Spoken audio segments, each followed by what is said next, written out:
Hello everyone, welcome to my clever books. मेरा नाम है माधुरी नागले और आज हम लोग डिस्कस करने वाले हैं हिंदी पेपर नंबर 5 जो है MPPSC 2020, 21 या 22 जिसके लिए भी आप तैयारी कर रहे हैं।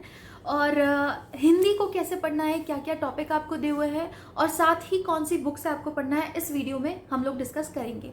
सबसे पहले मैं एक चीज़ बता दूं आप लोगों को कि 2019 तक जो सिलेबस था और 2020 में जो अब नया सिलेबस आया है उसमें सबसे बड़ा डिफरेंस ये है कि मार्क्स जो है वो इस तरीके से एलोकेट कर दिए गए हैं कि अब हर टॉपिक को इक्वल वेटेज दिया जा रहा है। अगर आप किसी भी टॉपिक को पढ़ रहे हैं तो वो उतना ही इम्पॉर्टेंट है और उतने ही चांसेस है उस टॉपिक के पूछे जाने के। ठीक है, यूनिट वाइज जो है टॉपिक डिस्ट्रीब्यूट कर दिए गए हैं और यूनिट वाइज जो है मार्क्स भी डिस्ट्रीब्यूट कर दिए गए हैं। आगे हम लोग बढ़ते हैं।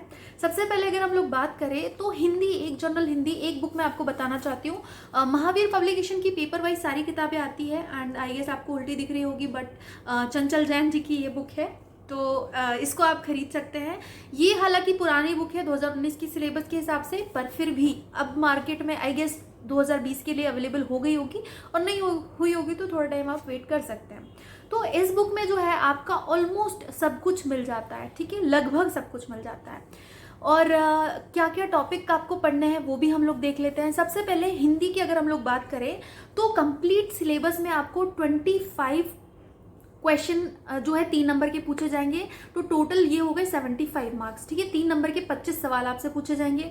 आगे हम लोग बात करें तो दूसरा टॉपिक जो है ये 3 नंबर के सवाल आपसे कहीं से भी पूछे जा सकते हैं। जो सिलेबस आपको दिया हुआ है ना उसमें कहीं से भी पूछे जा सकते हैं, जो आगे हम लोग डिस्कस करेंगे। टॉपिक नंबर 2 जो है वो अलंकार है। अलंकार पुराने वाले सिलेबस में नहीं था, ये नया ऐड हुआ है। ठीक है, अलंकार की बात करें हम लोग तो इसमें टोटल 5 और 5, ठीक है, 5 यहाँ पर सवाल पूछे जाएंगे अलंकार से, यानी कि टोटल 10 नंबर का ये क्वेश्चन हो गया। फिर उसके बाद आता है अनुवाद। तो अनुवाद हिंदी से अंग्रेजी में करना होगा आपको और अंग्रेजी से हिंदी में करना होगा। तो दोनों में आपको एक के 20 नंबर और एक के 15, यानी कि ये हो गए 35 मार्क्स अनुवाद को दिए गए टॉपिक नंबर ग। ठीक है, और ये सारी चीज़ें अगेन मैं कहूँगी कि इस बुक में आपको सब कुछ मिल जाएगा। ठीक है, लेकिन वीडियो के एंड में एक चीज़ और इम्पोर्टेंट मैं बताने वाली हूँ। तो वीडियो का जो लास्ट वाला पोर्शन है उसको आप ज़रूर देख लें, लास्ट 30 सेकेंड वाला पोर्शन, क्योंकि उसमें एक इंपॉर्टेंट चीज़ मैं डिस्कस करने वाली हूँ अबाउट हिंदी। तो आगे बढ़ते हैं हम लोग। टॉपिक नंबर ग में हमने क्या देखा कि हमको अनुवाद हिंदी से अंग्रेजी और अंग्रेजी से हिंदी, जो बहुत ज़्यादा ईजी है, बट स्टिल अगर आपको लगता है कि ये थोड़ा डिफिकल्ट है तो इसको हम लोग डिस्कस कर लेंगे। ठीक है, आगे बढ़ते हैं हम लोग। संधि, समास और विराम चिन्ह, ये 3 टॉपिक दिए हुए हैं। ये जो आएंगे टॉपिक ये टोटल 20 नंबर के आपको पूछे जाएंगे एग्जाम में। अगली बात करें हम लोग प्रारंभिक व्याकरण एवं शब्दावली की, तो इससे आपको टोटल 20 नंबर के क्वेश्चन पूछे जाएंगे। 2 नंबर का एक सवाल होगा और टोटल नंबर ऑफ क्वेश्चन जो होंगे वो 10 होंगे। कौन कौन से टॉपिक है ये मैं आपको बता देती हूँ। सबसे पहले अगर हम लोग देखें तो प्रशासनिक शब्दावली जो है वो आपसे पूछी जाती है।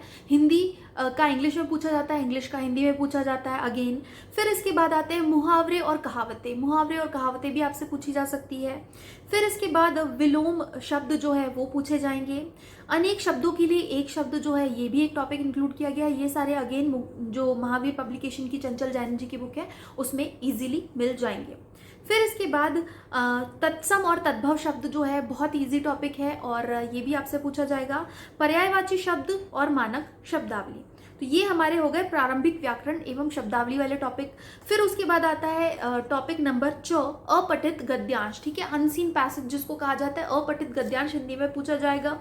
और 6 जो है पल्लवन, जो इसमें भाव पल्लवन होता है वो आपको करना है। कोई भी एक सेंटेंस दिया जाता है उसको आपको थोड़ा डिटेल में लिखना होता है, उसका उस सेंटेंस का भाव क्या है वो आपको लिखना पड़ता है, तो उसको पल्लवन कहते हैं। अगेन इस टॉपिक को हम लोग डिटेल में डिस्कस कर लेंगे।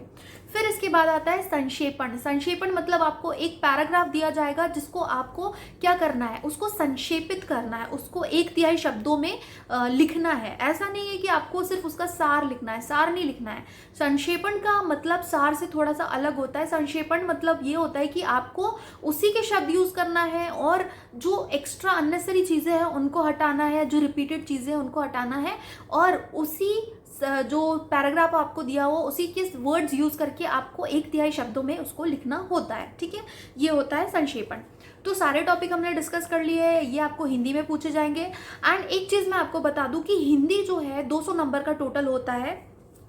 तो 200 नंबर जो है एक आप मेरी मान के चले तो हिंदी में सबसे ज़्यादा स्कोर कर सकते हैं। एथिक्स में भी उतना ज़्यादा स्कोप नहीं होता है, ना निबंध लेखन में होता है, सबसे ज़्यादा स्कोप होता है हिंदी में। और हिंदी में ट्रस्ट मी आपको, अगर आपने कुछ चीज़ें जो है अच्छे तरीके से कर ली, जैसे अब पारिभाषिक शब्दावली आपसे वही पूछा जाएगा जो डे टू डे लाइफ में यूज़ होता है, जो ऑफिस में यूज़ होता है, और डिफ़िकल्ट क्वेश्चन नहीं पूछे जाएंगे। जैसे समास अगर आपसे पूछा जा रहा है, अगर आपसे संधि पूछी जा रही है, तो ये बहुत छोटे छोटे टॉपिक है। अगेन बाकी सारे पेपर में क्यों हिंदी ईजी होता है, तो सबसे बड़ा कारण ये है कि हिंदी का सिलेबस जो है काफ़ी कम है। अगर आपने एक बार समास को समझ लिया, ठीक है, अगर मान लो समास या संधि पढ़ रहे हैं आप, उसको एक बार आपने समझ लिया, तो ऐसा नहीं कि आपको हर एक वर्ड के बारे में आपको समझना ही होगा। एक बार आपने समझ लिया तो बाकी सारों को आप जो है उस कंसेप्ट के साथ सॉल्व कर सकते हैं, ठीक है। तो यहाँ पर सिलेबस काफ़ी छोटा है और मार्क्स ज़्यादा लाने की काफ़ी ज़्यादा चांसेस है हिंदी में। तो हिंदी को बहुत अच्छे से पढ़ना। आगे मैं बात करने वाली हूँ एक चीज़ की, जो मैंने कहा था कि हिंदी जो है उसके लिए एक इम्पॉर्टेंट चीज़ मैं डिस्कस करने वाली थी। एक और बुक है मेरे पास जिसमें ये हालांकि थोड़ी पुरानी है, और मैं ये भी नहीं कहूँगी कि आप यही बुक खरीदें, पर ये टॉपिक जिसमें मिल रहे हैं वो आप खरीद ले। पिंक सिटी पब्लिकेशन की ये बुक है, राइटर जो है इसके राघव प्रकाश जी है।